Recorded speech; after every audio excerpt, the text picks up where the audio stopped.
నమస్తే ఆంధ్రప్రభకి స్వాగతం. నేను ప్రియా కౌశిక్.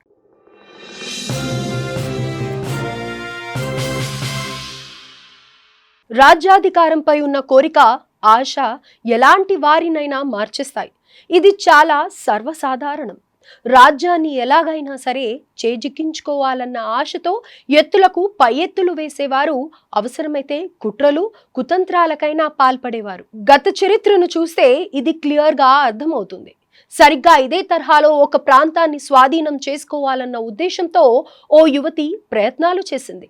కుయుక్తులను గమనించిన భారత్ కీలక వ్యక్తిని రంగంలోకి దింపింది. దీంతో స్పై క్వీన్ కుట్రకు చెక్ పడింది. మరి ఇదంతా ఎక్కడ జరిగింది? భారత్ రంగంలోకి దింపిన వ్యక్తి ఎవరు? ఆయన ఏం చేశారు అనే పూర్తి వివరాలు ఈ వీడియోలో తెలుసుకుందాం.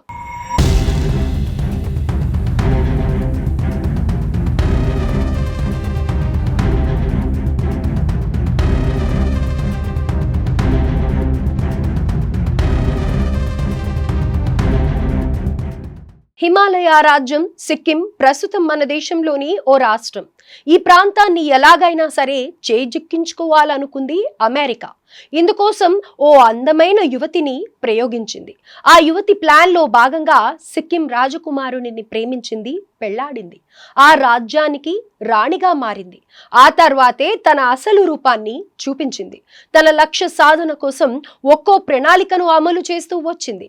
సిక్కింపై అమెరికా ఆధిపత్యాన్ని క్రమక్రమంగా పెంచేందుకు ప్రయత్నాలు చేసింది. ఈ విషయాన్ని పసిగట్టింది భారత్. వెంటనే ఓ కీలక వ్యక్తికి ఈ కుట్రను ఛేదించే బాధ్యతలు అప్పగించింది. ఆ వ్యక్తే ప్రస్తుతం మన జాతీయ భద్రతా సలహాదారు అజిత్ దోవల్. ఈ మొత్తం వ్యవహారాన్ని మనందరికీ కళ్లకు కట్టినట్లుగా D Devadatt Ajit Doval on a mission అనే పుస్తకంలో వివరించారు. అసలు ఏం జరిగిందో ఇప్పుడు చూద్దాం. హిమాలయ రాజ్యమైన సిక్కింను 1642 నుంచి చోగ్యాల్ వంశం పరిపాలించేది. బ్రిటిషర్ల పాలనలో జూనియర్ ప్రిన్స్ లీ స్టేగా కొనసాగింది ఈ రాజ్యం.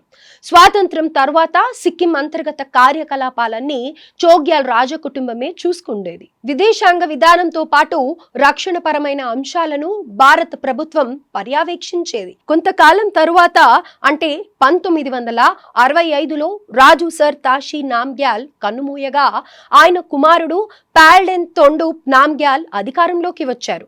మన దేశంలోనే విద్యాభ్యాసం పూర్తి చేసిన ఆయనకు భారత్కు అనుకూలుడనే పేరు కూడా ఉండేది. అంతవరకు బాగానే ఉంది. ఆ తరువాతే కథ అడ్డం తిరిగింది. రాజకుమారుడు పాల్డెన్ తొండుప్ నామ్గ్యాల్ అధికారాన్ని చేపట్టడానికి 2 ఏళ్ల ముందే అంటే 1963లో అమెరికా యువతి ప్రేమ వలలో చిక్కుకుపోయారు. ఆమె పేరు హుప్ కుక్. ఇక్కడ అసలు విషయం ఏంటంటే, హుప్ కుక్ ప్లాన్ ప్రకారమే తన వలపు వలలో రాజకుమారుడు చిక్కేలా చేసింది. చూడటానికి చాలా అందంగా ఉండేదట. హుప్ కుక్ ఆమెకు అమెరికా నిఘా సంస్థతో సంబంధాలున్నాయనే పుకార్లు కూడా వెల్లువెత్తాయి. కానీ అప్పటికే ఆమె ప్రేమలో మునిగిపోయిన పాల్డెన్ తొండుప్ ఆమెకు భార్య స్థానాన్ని ఇచ్చేశాడు. సిక్కిం రాజ్యానికి రాణిగా ప్రకటించారు. దానికి తగ్గట్టుగానే ఆమె కూడా వ్యవహరించేది. సిక్కిం పౌరురాలిగా మారడం కోసం అమెరికా పౌరసత్వాన్ని కూడా వదులుకుందట.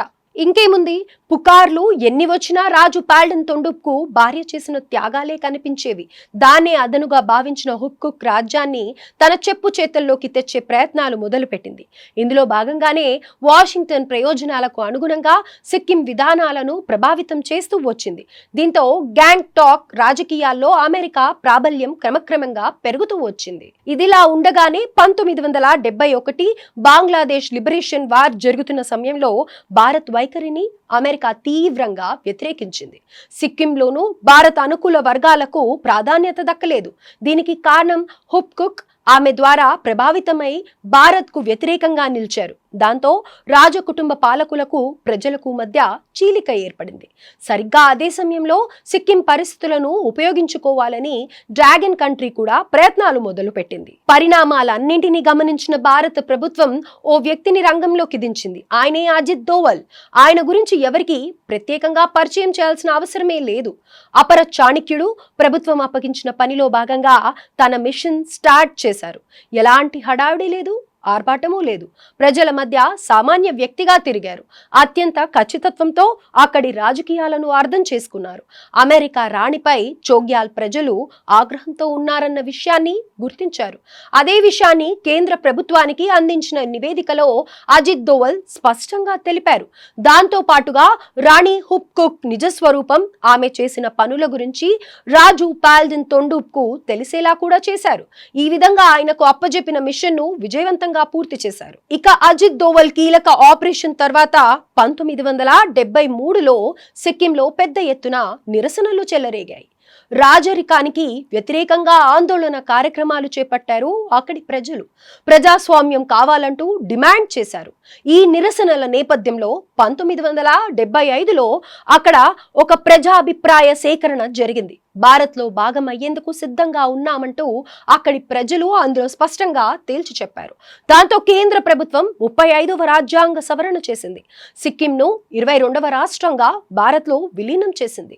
దీంతో రాణి హుప్కుక్ అధ్యాయం ముగిసిపోయింది. ఆమె రాజు పాల్డిన్ తొండూప్కు విడాకులు ఇచ్చి తిరిగి అమెరికాకు వెళ్లిపోయింది. అప్పటి అధ్యక్షుడు గెరాల్డ్ ఫోర్డ్ ఆమె అమెరికా పౌరసత్వాన్ని పునరుద్ధరించడం గమనార్హం. మొత్తంగా సిక్కింను స్వాధీనం చేసుకోవాలనుకున్న అమెరికా మిషన్ ఫెయిల్ అయింది. దీంతో కిమ్ అనకుండా ఏజెంట్ ను వెనక్కి పిలిపించుకుంది. అయితే స్పై క్వీన్ చేతిలో కూరుకుపోతున్న హిమాలయ రాజ్య పరిస్థితులను, ప్రజల మనసులను అజిత్ దోవల్ సరిగ్గా అంచనా వేయడంతో పాటు సరైన సమయానికి వెలుగులోకి తెచ్చారు. ఆ కారణంగానే స్పై క్వీన్ కుట్ర బయటపడింది. ఆ తర్వాత సిక్కిం భారత్ లో భాగమైంది. దీంతో అజిత్ దోవల్ కీలక ఆపరేషన్ల లిస్ట్ లో మరో ఘనత వచ్చి చేరింది. తాజాగా దేవదత్ రాసిన పుస్తకంలో ఈ విషయం తెలియడంతో దీనిపై మరోసారి చర్చ జోరందుకుంది.